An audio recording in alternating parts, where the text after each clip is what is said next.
Guys, champion trophy আগামীকাল final হয়ে গেছে। আর সেই ফাইনালে চ্যাম্পিয়ন হয়েছে টিম ইন্ডিয়া। আজকের ভিডিওটার টপিক হচ্ছে যে এবারকার চ্যাম্পিয়ন ট্রফিতে যে 8টা দল অংশগ্রহণ করেছে, সেই 8টা দল প্রত্যেকটা দলই প্রাইজ মানি পেয়েছে। তাহলে চ্যাম্পিয়ন থেকে শুরু করে শেষ পর্যন্ত যেই 8টা দল ছিল, তারা কে কত প্রাইজ মানি পেল সেটা নিয়ে আজকের এই ভিডিও। আপনারা যদি জানতে চান কে কত প্রাইজ মানি পেল, অবশ্যই পুরো ভিডিওটা দেখুন। হ্যাঁ বন্ধুরা, চ্যাম্পিয়ন হয়েছে ভারত।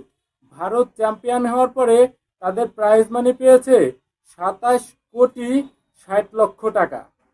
ভারত পেয়েছে 27,07,00,000 টাকা। রানার্স আপ হয়েছে নিউজিল্যান্ড। নিউজিল্যান্ড পেয়েছে 13,50,00,000 টাকা। হ্যাঁ বন্ধুরা, 13,50,00,000 টাকা পেয়েছে রানার্স আপ দল। তৃতীয় স্থানে রয়েছে দক্ষিণ আফ্রিকা। দক্ষিণ আফ্রিকা 6,70,00,000 টাকা পেয়েছে দক্ষিণ আফ্রিকা।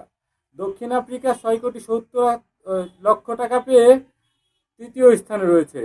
চতুর্থ স্থানে রয়েছে অস্ট্রেলিয়া। অস্ট্রেলিয়া পেয়েছে 6,70,00,000 টাকা। 6,70,00,000 টাকা অস্ট্রেলিয়াও পেয়েছে। আর আফগানিস্তান পেয়েছে 4,20,00,000 টাকা। 4,20,00,000 টাকা পেয়েছে আফগানিস্তান। তারপরে বাংলাদেশ। বাংলাদেশ পেয়েছে 4,20,00,000 টাকা।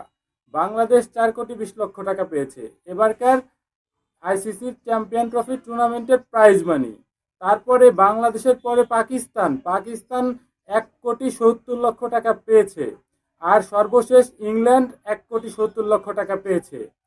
তাহলে এরা ধাপে ধাপে যারা পয়েন্টের তালিকায় আগে পিছিয়ে ছিল, তারাই টাকার সংখ্যা বেশি এবং কম পেয়েছে। তাছাড়া কোনো ব্যবধান নাই। এখানে দেখেন, আর একটা বিষয় জানার আছে, প্রত্যেকটা ম্যাচ শেষে যারা ম্যাচ জিতেছে, প্রতিটা ম্যাচ জয়ের জন্য 41,08,000 টাকা করে পাবে প্রত্যেকটা টিম। 41,08,000 টাকা প্রত্যেকটা টিম ম্যাচ জয়ের জন্য পাবে। এই প্রাইজ মানি গুলো বাদেও যেগুলো আপনারা শুনলেন, তো কে কয়টা ম্যাচ জিতেছে সেই হিসাবে তাদেরকে এক্সট্রা টাকাও দেয়া হবে। বন্ধুরা, এই ভিডিওটা কেমন লাগলো অবশ্যই, যদি গুরুত্বপূর্ণ মনে হয় আমাদের পেজে ফলো দিবেন, পাশে থাকবেন। এরকম গুরুত্বপূর্ণ ভিডিও অবশ্যই আমরা প্রতিনিয়ত আনার চেষ্টা করব। ভালো থাকবেন, সুস্থ থাকবেন, ধন্যবাদ।